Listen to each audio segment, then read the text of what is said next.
আসসালামু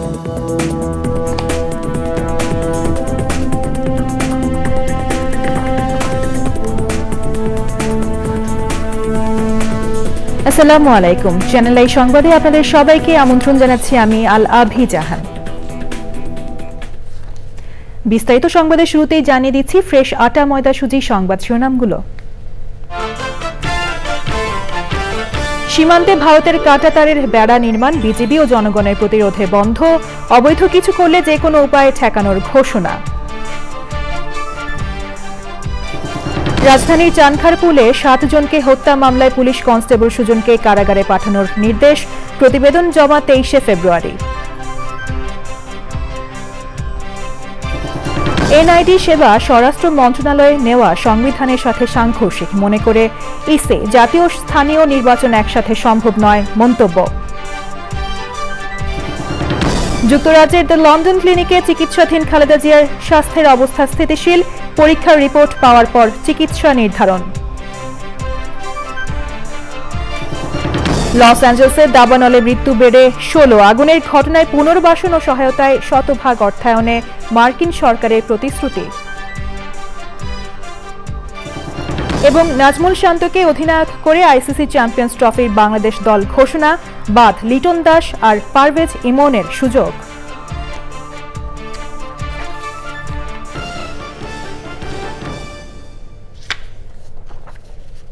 সংবাদ শিরোনামগুলো জানাচ্ছিলাম। এখনকার এই সংবাদ আয়োজন একই সঙ্গে চ্যানেল আই এর ইউটিউব চ্যানেলে এবং চ্যানেল আই এর ওটিটি প্ল্যাটফর্ম আই স্ক্রিনে লাইভ স্ট্রিম হচ্ছে। এবারে বিস্তারিত। সীমান্তে ভারত যে কাঁটাতারের বেড়া দেওয়া শুরু করেছিল তা বন্ধ করে দিয়েছে। চুক্তি অনুযায়ী শূন্য রেখা থেকে 150 গজের মধ্যে কোনো দেশ সামরিক স্থাপনা বা উন্নয়ন কর্মকাণ্ড করতে পারে না। ভারত অবৈধ কিছু করলে বাংলাদেশ তা যে কোনো উপায়ে প্রতিরোধ করবে বলে জানিয়েছেন স্বরাষ্ট্র উপদেষ্টা। বিস্তারিত জানাচ্ছেন রফিকুল বাশার। বাংলাদেশ ও ভারতের মধ্যে 4156 কিলোমিটার সীমান্ত, এর মধ্যে 3271 কিলোমিটার কাঁটাতারের বেড়া আছে।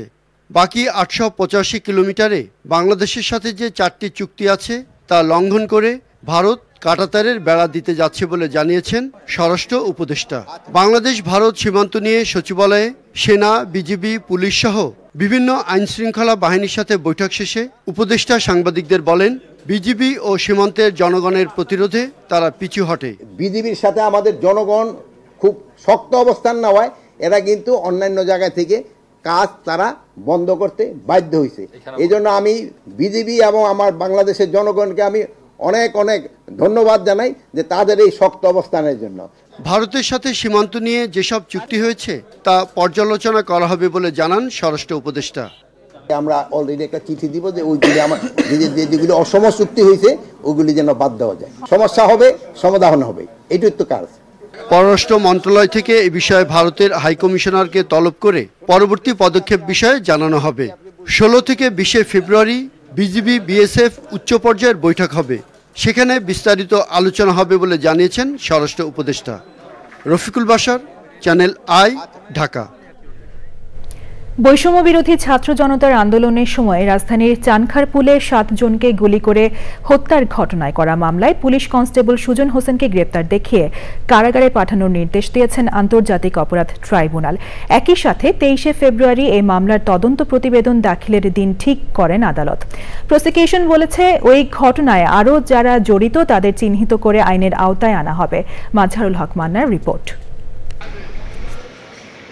বৈষম্য বিরোধী ছাত্র জনতার আন্দোলনের সময় এপিবিএনে কর্মরত সুজন হোসেনকে উত্তরা থেকে চানখারপুলে নিয়ে আসা হয়। 5 আগস্ট বেলা 11টায় বোরহানুদ্দিন কলেজের পাশে কখনো দাঁড়িয়ে কখনো শুয়ে নির্বিচারে গুলি করতে দেখা যায় তাকে। সেই ভিডিও পরে সামাজিক যোগাযোগ মাধ্যমে ছড়িয়ে পড়ে। এর পরিপ্রেক্ষিতে প্রসিকিউশন আবেদন করলে আদেশ দেন আন্তর্জাতিক অপরাধ ট্রাইব্যুনাল। প্রাথমিকভাবে সুজন হোসেনকে শাহবাগ থানার মামলায় গ্রেপ্তার করা হয়েছিল। পরবর্তীতে আমরা 1/2025 তারিখে প্রোডাকশন ওয়ারেন্ট ইস্যু করার জন্য অ্যাপ্লিকেশন দিয়েছিলাম। মাননীয় ট্রাইব্যুনাল সেটা মঞ্জুর করেছিলেন এবং সেই মতে আজকে কনস্টেবল সুজন হাজির হয়েছে এবং ট্রাইব্যুনাল তাকে কারাগারে পাঠানোর নির্দেশ দিয়েছেন। প্রাথমিকভাবে সুজন হোসেনকে সেদিন অত্যন্ত অ্যারোগ্যান্ট, অত্যন্ত উৎফুল্ল চিত্ত মনে হয়েছিল। তাকে গ্রেপ্তার করা হয়েছে এবং আমরা এটা তদন্ত করছি যে ওই ঘটনার সময় আরও কারা কারা জড়িত ছিল। প্রসিকিউশন জানিয়েছে অন্য অভিযুক্তদের বিষয়ে পদক্ষেপ নিচ্ছেন তারা। এবিপিএনের সদস্য, ওনাকে সেদিন চাঙ্কা তুলে ডিপ্লয় করা হয়েছিল। সেইখানে উনি শান্তিপূর্ণ ছাত্র জনতা যারা আন্দোলনে বৈষম্য বিরোধী ছাত্র আন্দোলনের সমর্থনে মিছিল মিছিল করছিলেন, তাদের বিরুদ্ধে খুল্ল অবস্থায় গুলি করছিলেন। সংস্কারের পর পুরনো হাইকোর্ট ভবনে আন্তর্জাতিক অপরাধ ট্রাইব্যুনালে জুলাই আগস্ট গণহত্যার বিচারিক কার্যক্রম শুরু হলো। মাজহরক Manna, channel I, Dhaka. July August গণ অভ্যুত্থানে আহতদের চিকিৎসা, নিহতদের পরিবারের যথাযথ পুনর্বাসন ও রাষ্ট্রীয় সম্মাননার দাবিতে মানববন্ধন হয়েছে। প্রেসক্লাবের সামনে মানববন্ধনে আহতদের বেশিরভাগ বলেছেন তারা জুলাই ফাউন্ডেশন থেকে মাত্র 1 লাখ টাকা সহযোগিতা পেয়েছেন, অনেকে সেটাও পাননি। তাদের নানা ধরনের সহযোগিতা দেওয়ার আশ্বাস দেওয়া হলেও বাস্তবায়ন হচ্ছে না। বিভিন্ন হাসপাতালে চিকিৎসাধীন আহতদের পর্যাপ্ত খাবার ও চিকিৎসার দাবি জানান তারা। যাদের আত্মত্যাগে গণ অভ্যুত্থান হয়েছে ও নতুন বাংলাদেশ সম্ভব হয়েছে তাদের প্রতি যেন আরও বেশি সহমর্মিতা ও কার্যকর সহযোগিতার দাবি জানানো হয়েছে মানববন্ধন থেকে।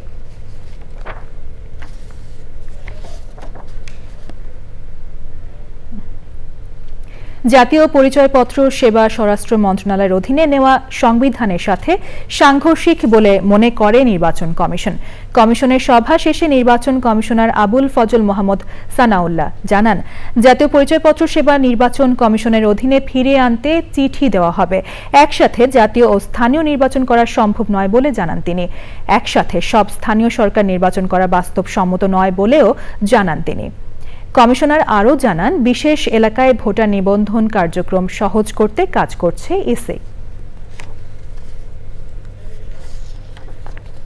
আজকে আমাদের 14তম আমাদের সামগ্রিক ফোকাস হচ্ছে জাতীয় নির্বাচন। কমিশন জাতীয় নির্বাচনের দিকে করছে এবং জাতীয় নির্বাচনের প্রস্তুতি থাকলে অপরাপর সকল প্রস্তুতি সম্পন্ন হয়ে যায়, এটা আপনারা জানেন। সংশ্লিষ্ট মন্ত্রণালয়, সরকার এবং সকল পক্ষ এগুলো বিবেচনা করে যে সিদ্ধান্ত নেবেন আমরা সেটা বাস্তবায়ন করব। তাতে যদি সরকার মনে করে কিছু নির্বাচন আগে করাবে, আমাদেরকে সেভাবে করতে হবে। তবে আমাদের অবস্থান হচ্ছে মূলত আমরা ওই জায়গাটাতে বলেছি যে সব নির্বাচন একসাথে করাটা সম্ভব নয়, আর সকল স্থানীয় সরকার নির্বাচন একসাথে করা সম্ভব নয়।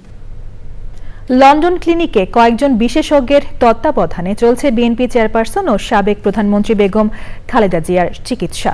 বেগম জিয়ার ব্যক্তিগত চিকিৎসক AZM জাহিদ হোসেন জানিয়েছেন, আরও কিছু টেস্টের রিপোর্ট পাওয়া গেলে কোন ধরনের চিকিৎসা হবে সে ব্যাপারে সিদ্ধান্ত নেওয়া যাবে। তবে সাবেক প্রধানমন্ত্রীর অবস্থা এখন অনেকটাই স্থিতিশীল। ছেলে, পুত্রবধূ আর নাতি নাতনিদের পেয়ে মানসিকভাবে আগের থেকে অনেক ভালো অবস্থায় আছেন খালেদা জিয়া। লন্ডন থেকে শাহ এমি হোসেন ও বার্মিংহাম থেকে আব্দুল আহাদ সুমনের পাঠানো তথ্য ভিডিও চিত্র নিয়ে রাহুল রায়ের রিপোর্ট। 8 ডিসেম্বর উন্নত চিকিৎসার জন্য লন্ডন ক্লিনিকে ভর্তি হওয়ার পর থেকেই বিএনপি চেয়ারপারসন ও সাবেক প্রধানমন্ত্রী বেগম খালেদা জিয়ার সঙ্গে আছেন তার ছেলে, বিএনপির ভারপ্রাপ্ত চেয়ারম্যান তারেক রহমান ও পুত্রবধূ জোবাইদা রহমান। শুধু ছেলে আর পুত্রবধূ নয়, নাতনিরাও থাকছেন দাদির সঙ্গে। আর এতেই মানসিকভাবে অনেকটাই চাঙ্গা সাবেক প্রধানমন্ত্রী। মরহুম আরাফাত রহমান, কোকর সহধর্মিনী, সৈয়দা শামেলা রহমান সহ ওনার যে 3 নাতনি আছে, অর্থাৎ আমাদের জায়মা রহমান, জাহিয়া রহমান এবং জাফিয়া রহমান, ওনারা যেহেতু আসেন, কাজে দীর্ঘদিন পরে তাদের যে ফ্যামিলির অর্থাৎ মানসিকভাবে ম্যাডামকে একটু সুস্থ থাকার যে পরিবেশ, সে অবস্থাটা সৃষ্টি হয়েছে, সেজন্যই মানসিকভাবে কিন্তু উনি অনেক, আলহামদুলিল্লাহ, আল্লাহর কাছে শুকরিয়া, উনি অনেকটাই আগের চেয়ে বেশি, বাংলাদেশে যে অবস্থায় ছিলেন তার চেয়ে বেশি অনেকটা সুস্থ আছেন এবং উৎফুল্ল আছেন, এ কথাটা সত্যি। AZM জাহিদ হোসেন জানিয়েছেন, বাংলাদেশের চিকিৎসকদের সঙ্গে পরামর্শ করে বেগম জিয়ার চিকিৎসা করছেন লন্ডন ক্লিনিকের বিশেষজ্ঞরা। এখানে আমাদের যে সকল কনসালটেন্টরা ওনাকে দেখেছে তার মধ্যে জেনিফার ক্রস অন্যতম, যিনি একজন নেফ্রোলজিস্ট, এবং ডক্টর প্রফেসর রডসন, উনি একজন কার্ডিওলজিস্ট, এবং এখানে আমাদের গোল্ডস্টোন ইজ ইন্টেন্সিভিস্ট। এছাড়াও ওরা যাকে প্রয়োজন ওই সে সমস্ত ডাক্তার সাহেবরা দেখতেছেন এবং দেখার পর বিভিন্ন পরীক্ষা অ্যাডভাইস করেছেন। পরীক্ষা নিরীক্ষার পরবর্তীতে ওনার চিকিৎসার মধ্যে গতকাল বিকেল থেকে কিছু পরিবর্তন আনা হয়েছে। শারীরিকভাবে ওনাকে আরও সুস্থ রাখার জন্য এবং তার সুস্থতা যাতে এত দ্রুত হয় সেসব বিষয়ের দিকে খেয়াল রেখে আমাদের চিকিৎসকদের সাথে পরামর্শক্রমে এবং ওনাদের নিজস্ব যে গাইডলাইন, নিজস্ব যে প্রোটোকল লন্ডন ক্লিনিকের, সেই অনুযায়ী ওনার চিকিৎসা ওনারা চালিয়ে যাচ্ছেন। যুক্তরাজ্য বিএনপির নেতারা সার্বক্ষণিক হাসপাতালে থাকছেন, আপডেট জানাচ্ছেন সাংবাদিকদের। সবসময় আমরা পাশে আছি, আমরা থাকবো যত সময় পর্যন্ত ম্যাডাম হসপিটাল থাকবেন বা লন্ডনে থাকবেন।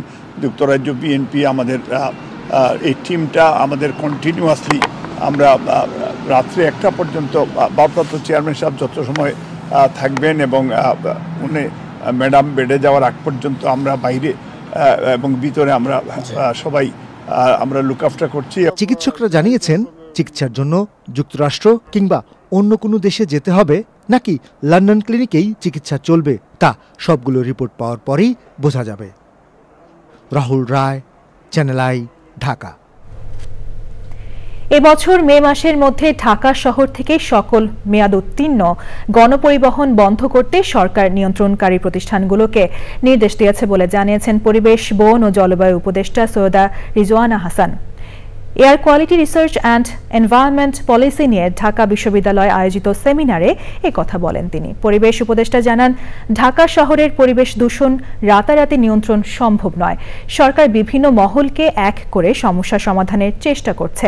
দূষণ থেকে মুক্তি পেতে জনসাধারণকে সচেতন হওয়ার ও মাস্ক ব্যবহারের পরামর্শ দেন পরিবেশ উপদেষ্টা। মার্কিন দূতাবাস আয়োজিত সেমিনারে আরও বক্তব্য রাখেন ঢাকা বিশ্ববিদ্যালয়ের প্রো ভাইস চ্যান্সেলর অধ্যাপক সাইমা হক বিদিশা, বিজ্ঞান অনুষদের ডিন অধ্যাপক আব্দুল সালাম সহ অন্যরা। সেমিনারে রাজধানীর বায়ু দূষণ নিয়ে বিভিন্ন গবেষণা উপস্থাপন করেন দেশ বিদেশের গবেষকরা। I cannot be controlling the road dust. I cannot be changing the standard of the petroleum. It has to be done by other ministries. But the reason why I'll continue to come is we have come to an understanding. We sat with all the relevant agencies. This is the first time in the history of Bangladesh that the cabinet discussed air pollution, which means that we have attached due importance to the problem. যুক্তরাষ্ট্রের loss অ্যাঞ্জেলসে ছড়িয়ে পড়া ভয়াবহ দাবানলে মৃতের সংখ্যা বেড়ে 16 জনে দাঁড়িয়েছে। ক্ষতিগ্রস্ত হয়েছে 12,000-এর বেশি ঘরবাড়ি ও স্থাপনা। এই সপ্তাহের শুরুতে আবারও তীব্র বাতাস বয়ে যেতে পারে, তাতে দাবানল আরও ছড়িয়ে পড়ার আশঙ্কা করছেন আবহাওয়া অফিসের কর্মকর্তারা। লস অ্যাঞ্জেলসে অগ্নিকাণ্ডের ঘটনায় পুনর্বাসন ও সহায়তায় শতভাগ অর্থায়ন করবে মার্কিন সরকার। এদিকে পশ্চিমাঞ্চল যখন জ্বলছে তখন দেশটির দক্ষিণে বিপরীত চিত্র। অনেক অঙ্গরাজ্যে কনকনে শীত, চলছে তুষারপাত। সুদীপ্তা মাহমুদের রিপোর্ট। ভয়াবহ দাবানলে জ্বলছে যুক্তরাষ্ট্রের পশ্চিমাঞ্চলের অঙ্গরাজ্য ক্যালিফোর্নিয়ার লস অ্যাঞ্জেলেস। সিএনএনের প্রতিবেদনে জানানো হয়েছে সপ্তাহের শুরুতে তীব্র বাতাস হতে পারে, এর ফলে আগুন আরও ছড়িয়ে পড়ার আশঙ্কা রয়েছে। মার্কিন সংস্থা AQI এর প্রাথমিক হিসেবে দাবানলে $150 বিলিয়ন মূল্যের সম্পদের ক্ষতি হয়েছে। ক্যালিফোর্নিয়ার আগুন নেভাতে কাজ করছেন প্রতিবেশী 7টি অঙ্গরাজ্যের ফায়ার সার্ভিসের কর্মীরা। লস অ্যাঞ্জেলেস কাউন্টির পুলিশ কর্মকর্তা রবার্ট লুনা জানিয়েছেন, আগুন থেকে বাঁচতে 1,53,000 মানুষকে এলাকা ছাড়ার নির্দেশ দেওয়া হয়েছে। এছাড়া আরও 1,66,800 জনকে নিরাপদ স্থানে সরে যাওয়ার বিষয়ে সতর্ক করা হয়েছে। সেখানে জারি করা হয়েছে কারফিউ। পশ্চিমে যখন দাবানল, যুক্তরাষ্ট্রের দক্ষিণ ও মধ্য পশ্চিমে ঠিক তার ভিন্ন চিত্র। নিউ মেক্সিকো, জর্জিয়া, টেক্সাস সহ দক্ষিণের অঙ্গরাজ্যগুলো চলছে তুষারপাত ও বৃষ্টি। তাপমাত্রা হিমাঙ্কের নিচে নেমে গেছে। Sudipta Mahmud, channel I. রাজধানীতে 23তম ঢাকা আন্তর্জাতিক চলচ্চিত্র উৎসব চলছে। শনিবার উৎসব উদ্বোধন করেন তথ্য সম্প্রচার উপদেষ্টা। এবার কান্ট্রি ফোকাস হিসেবে রয়েছে চীন। 9 দিনের উৎসবে প্রদর্শন করা হবে বাংলাদেশ সহ 75টি দেশের পূর্ণ ও স্বল্প দৈর্ঘ্যের 220টি চলচ্চিত্র। বাংলাদেশের ছবি দেখানো হবে 44টি। উৎসবের media partner channel I. Sultana হিমুর রিপোর্ট।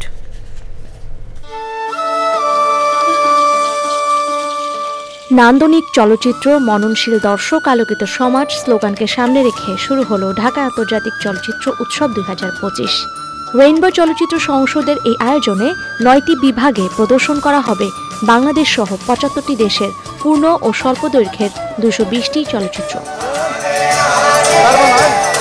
জাতীয় জাদুঘর মিলনায়তনে উৎসব উদ্বোধন করেন তথ্য ও সম্প্রচার উপদেষ্টা নাহিদ ইসলাম। এই গ্লোবাল প্ল্যাটফর্মগুলোতে আমরা আরো কিভাবে আমাদের ফিল্ম ইন্ডাস্ট্রিকে আমরা সমৃদ্ধ করতে পারি, সেই জায়গা থেকে আমরা সরকারের জায়গা থেকে সর্বাত্মকভাবে সহযোগিতা করব। ঢাকাকে আমরা একটি বহু সংস্কৃতি এবং বহু ভাষাভিত্তিক একটি সাংস্কৃতিক কেন্দ্রে পরিণত করতে পারবো। আয়োজকরা জানান, জুলাই আগস্ট গণঅভ্যুত্থানে শহীদদের স্মরণে থাকছে কয়েকটি বিশেষ প্রদর্শনী। এবারের উৎসবের কান্ট্রি ফোকাস চীন। মাস্টার ক্লাসে কথা বলবেন চীনের লেখক ও চলচ্চিত্র পরিচালক জাং ইউদি। We need a permanent place for the film festival where we can have a film festival and some policies about the film festivals and others. I also express my gratitude to all the organizers, filmmakers and enthusiastic audience who have worked tirelessly to make this event a reality. উদ্বোধনী চলচ্চিত্র হিসেবে দেখানো হয় চিউ Zhang পরিচালিত চীনা ছবি মুনম্যান। বাংলাদেশ ও চীনের কূটনৈতিক সম্পর্কে 50 বছর পূর্তি উপলক্ষে উদ্বোধন করা হয় চীনা চলচ্চিত্রের পোস্টার প্রদর্শনী। 9 দিনের এই উৎসব শেষ হবে 19 জানুয়ারি। সুলতানা হিমো, চ্যানেল আই, ঢাকা। নাজমুল শান্তকে অধিনায়ক করে পাকিস্তান ও দুবাইয়ে অনুষ্ঠেয় আইসিসি চ্যাম্পিয়ন্স ট্রফির জন্য দল ঘোষণা করেছে বিসিবি। তামিম ইকবাল অবসর নেয় এবং বোলিং নিষিদ্ধ হওয়ায় সাকিব আল হাসানকে রাখা হয়নি দলে। তাসকিন ছাড়াও 4 পেসারের মধ্যে রয়েছেন মোস্তাফিজ, তানজিম সাকিব ও সম্প্রতি দুর্দান্ত ছন্দে থাকা নাহিদ রানা, মুশফিক, মাহমুদুল্লাহ, মেহেদি মিরাজ ও সৌম্যের মতো অভিজ্ঞদের সঙ্গে 15 সদস্যের দলে আরও আছেন তাওহিদ হৃদয়, জাকের আলী, নাসুম ও লেগ স্পিনার রিশাদ। দলের নতুন চমক পারভেজ হোসেন ইমনের অন্তর্ভুক্তি। অফ ফর্মের জন্য বাদ পড়েছেন top order batter Liton Das. এছাড়াও বাদ পড়েছেন আফিফ, শরীফুল ও হাসান মাহমুদরা। আর দলের আসরের এই গ্রুপে বাংলাদেশের প্রতিপক্ষ ভারত, নিউজিল্যান্ড ও স্বাগতিক পাকিস্তান। করাচিতে হোস্ট পাকিস্তান ও নিউজিল্যান্ডের ম্যাচ দিয়ে টুর্নামেন্টের পর্দায় উঠবে 19 ফেব্রুয়ারি। হাইব্রিড মডেলে হওয়া আরেক ভেন্যু দুবাইয়ে ভারতের বিপক্ষে ম্যাচ দিয়ে 20 ফেব্রুয়ারি আসরের প্রথম ম্যাচ খেলবে টাইগাররা।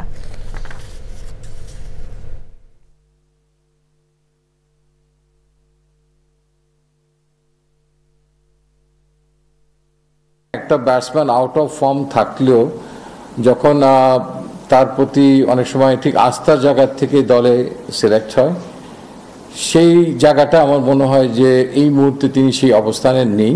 সৌম্য সরকার এবং আমাদের Tamim, they are doing well as a pair. বিপিএলে সিলেট স্ট্রাইকার্স এবং খুলনা টাইগার্সের ম্যাচের পরেই সন্ধ্যা 6:30 লড়াইয়ে নামবে তারকা খচিত ঢাকা ক্যাপিটালস ও দুর্বার রাজশাহী। সিলেট আন্তর্জাতিক স্টেডিয়ামে আছেন রিপোর্টার তানভীর আহমেদ। সরাসরি যুক্ত হচ্ছি তার সাথে। তানভীর, বিপিএল এবং চ্যাম্পিয়ন্স ট্রফির দল ঘোষণা নিয়ে নতুন আর কি তথ্য আছে আপনার কাছে জানাবেন?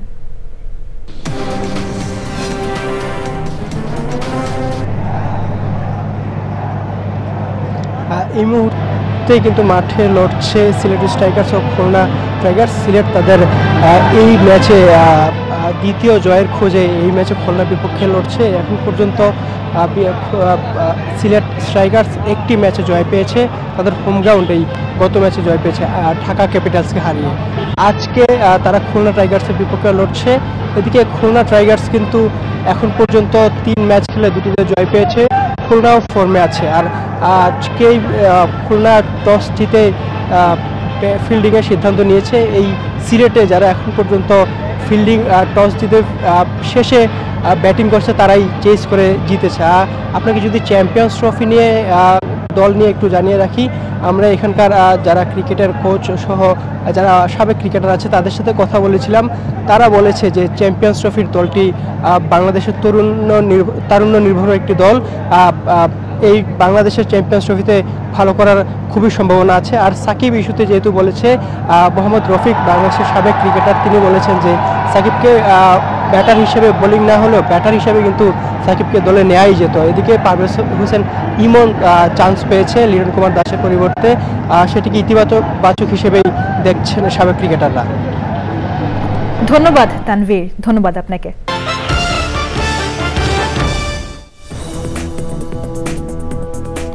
বিরতির পর আবারও আমন্ত্রণ জানাচ্ছি। বাংলাদেশ সংবাদ সংস্থা বাসুসের সাবেক প্রধান সম্পাদক আমিনুল ইসলাম বেদু মারা গেছেন। ইন্না লিল্লাহি ওয়া ইন্না ইলাইহি রাজিউন। সকালে তিনি মৃত্যুবরণ করেন। তার বয়স হয়েছিল 84 বছর। বুধবার জোহরের পর উত্তরা 3 নম্বর সেক্টর মসজিদে তার জানাজার নামাজ হবে। আমিনুল ইসলাম বেদু সাহিত্য পত্রিকা সাম্প্রতিকের প্রতিষ্ঠাতা সম্পাদক ও বাংলা একাডেমির আজীবন সদস্য ছিলেন। তিনি চ্যানেল আই এর GM production and event management আকা রেজা গালিবের বাবা। আমিনুল ইসলাম তার মরদেহ চিকিৎসা বিজ্ঞানের গবেষণার জন্য ঢাকা মেডিকেল কলেজে দান করেছেন। খসে পড়েছে দেয়াল ও ছাদের পলেস্তারা, বেরিয়ে গেছে রড, দরজা জানালাও ভেঙে পড়েছে। এমন অবস্থায় ঝুঁকি নিয়ে চলছে ঐতিহ্যবাহী ঝালকাঠি সরকারি উচ্চ বিদ্যালয়। প্রতিনিয়ত দুর্ঘটনার আশঙ্কায় থাকেন শিক্ষক ও শিক্ষার্থীরা। শিক্ষা প্রকৌশল অধিদপ্তর জানিয়েছে সংস্কার কাজ চলমান রয়েছে। ঝালকাঠি থেকে মানিক রায়ের পাঠানো তথ্য, ভিডিওচিত্রে রাজীব আহমেদের রিপোর্ট। 1872 সালে মহারাজগঞ্জ হাই স্কুল নামে যাত্রা শুরু করা বিদ্যাপীঠ ঝালকাঠি সরকারি উচ্চ বিদ্যালয় নামে 1909 সালে জাতীয়করণ হয়। 13 একর জমিতে ঐতিহ্যবাহী বিদ্যালয়টিতে বর্তমানে প্রভাতী ও দিবা শাখায় 1700 শিক্ষার্থী রয়েছে। স্কুলটির দোতলা ভবন নির্মাণ করা হয় 1972 সালে। জরাজীর্ণ ভবনে জীবনের ঝুঁকি নিয়ে চলছে শিক্ষার্থীদের লেখাপড়া।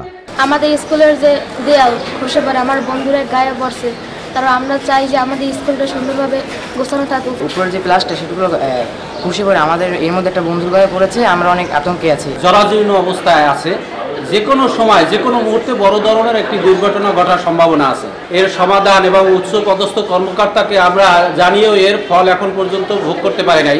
ঝালকাঠি শিক্ষা ও প্রকৌশল অধিদপ্তর সম্প্রতি সংস্কার কাজ শুরু করলেও তা নামমাত্র।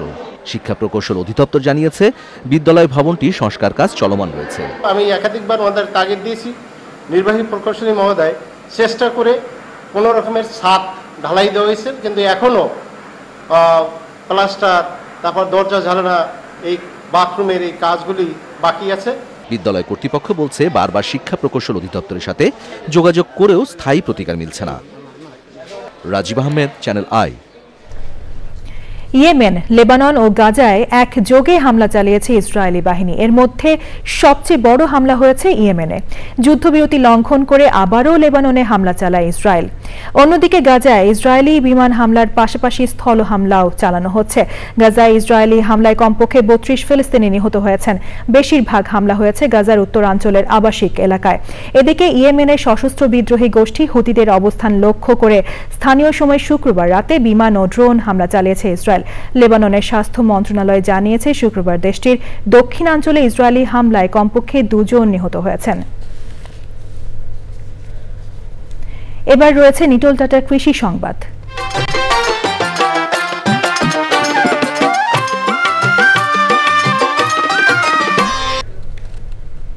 শরীয়তপুর সদর উপজেলায় উৎপাদন ব্যয় কমিয়ে ফলন বাড়াতে ও শ্রমিক সংকট মোকাবেলায় সমলয় পদ্ধতিতে বোরো আবাদ করছেন কৃষক। এ পদ্ধতিতে 50 একর জমিতে উপসি জাতের বৃধান 92 আবাদ করছেন তারা। এবার প্রকৃতি সংবাদ।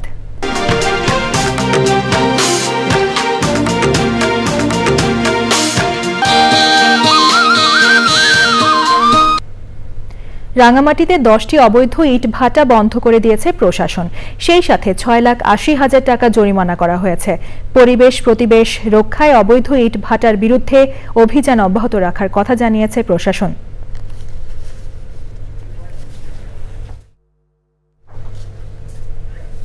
সবশেষে ফ্রেশ আটা ময়দা সুজি সংবাদ শিরোনামগুলো জানিয়ে দিচ্ছি আরও একবার।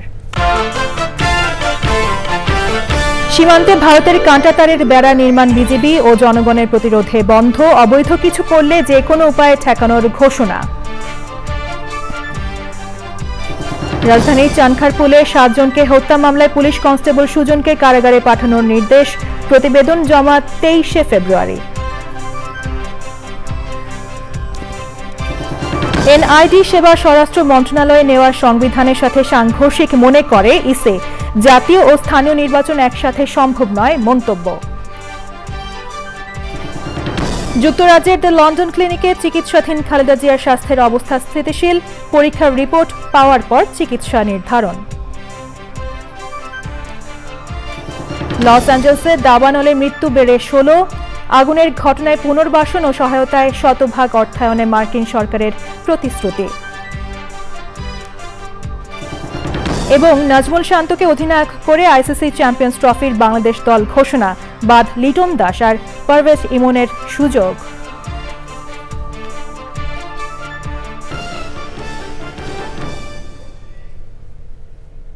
পরবর্তী শীর্ষ খবর দেখার আমন্ত্রণ জানিয়ে শেষ করছি। ধন্যবাদ সবাইকে।